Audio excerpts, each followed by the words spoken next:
Hi there, I'm Coach Tanya here at the Criticalbench compound, and happy Valentine's Day. And in honor of Valentine's Day, obviously I want to talk about heart health.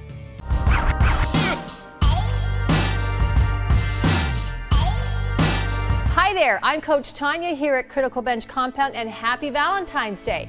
So in honor of Valentine's Day, I want to talk with you about heart health. Now, if heart health doesn't rank really high on your radar, maybe that's because you're in great health, maybe because you get regular checkups, and so you know you really have tremendous body awareness, and you know that you are super fit, you are super healthy, and when things are feeling or looking a little not so great, you go and do what needs to be done to get yourself back to where you need to be. But for those of you that maybe just don't think about it because you don't think about it, I want to challenge you to actually shift your mindset. As we get older, or like really at any age, your heart, you need this thing to work, because if this thing doesn't work, this thing does not work. So we really want to take very good care of our heart. Now, when you consider that hypertension and high blood pressure are two, leading causes of, death for individuals, especially in the United States, it should rank high on a lot of people's radars. Combined with the fact that high blood pressure is often referred to as the silent killer. Now, that's a very scary name in my opinion, because the reason it's given that name is that it often presents with no symptoms. It strikes and it hits, okay? And that's a tremendously scary thing. So here in this video, what I want to talk about are some things that you can do right now to actually just ensure and promote greater heart health for yourself. All right, so number one, I'm sitting in a gym. I'm obviously going to touch on the topic of physical activity. Now, I'm very lucky. I love working out at the gym, and I have access to all of this equipment, 5 days a week. So I love it. It suits my lifestyle, and it suits the things that I like.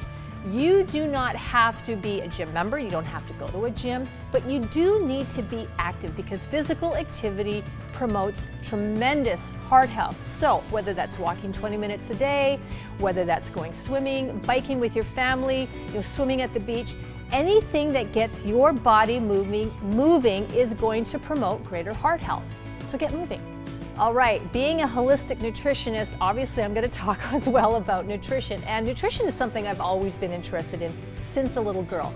Now, a lot of times people have the mindset that in order to be super healthy, they can never have anything that they like, and they have to deprive themselves. And proper health and nutrition is like basically being in a meal plan, a jail cell. Well, that's not the case, because ultimately, if you're making more of the good choices, if you're doing a lot more of the good things, a little piece of cake here, enjoying indulgences and treats isn't really that bad. But a lot of times what happens is it's not until something terrible does happen, a crisis happens, heart attack, stroke, you're diagnosed with high blood pressure, that all of a sudden those restrictions on dietary, what you can have, become very small, can make you feel very restricted, and like you just can't enjoy things. So, really whole fresh foods are the best.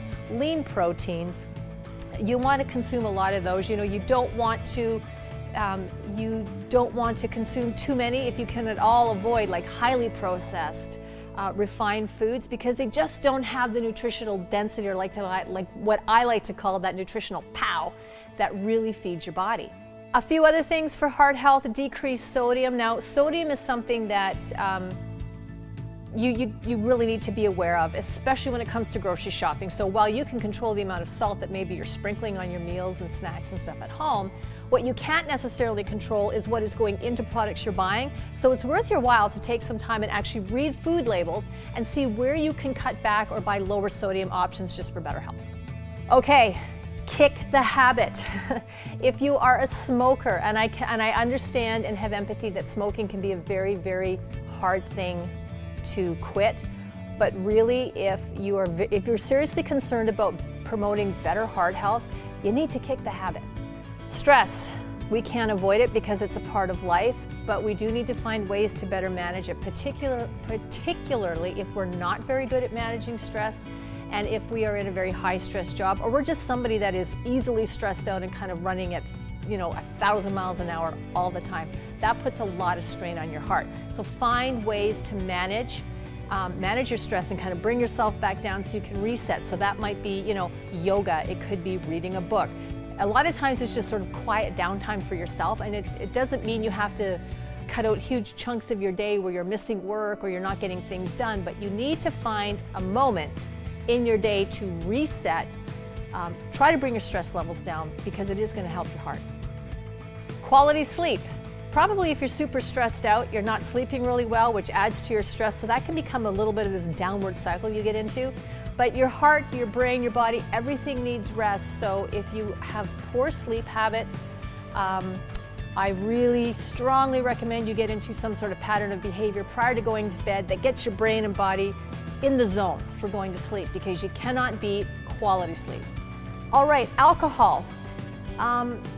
Alcohol, I guess it depends on how much you're consuming and if it's a habit that's leading to an addiction or another problem for you, but try to limit alcohol consumption to promote better heart health. And if you are somebody who does have high blood pressure or hypertension, you've probably been told this by a doctor. He's probably, I shouldn't say for sure, but I'm going to assume that your doctor hasn't necessarily told you cannot ever have a drink, but he's probably laid down some pretty strict guidelines as far as consumption and how much is okay and how much is absolutely not. All right, the good news. You want a healthier heart? Have some dark chocolate. Now that's not a license to go run out and eat huge family-sized bars of dark chocolate. But dark chocolate actually has some pretty amazing qualities inside it that I'm not going to say that they're going to eating it's going to give you a great healthy heart. But dark chocolate is one of those indulgences that you can enjoy in moderation without abusing it to, make your heart happy. Okay, there you go. Some of my top suggestions for heart health. I'm Coach Tanya here at the Critical Bench Compound, wishing you a very happy, very healthy Valentine's Day. If you liked the video, please give it a thumbs up. Any comments or questions, you can put them down below.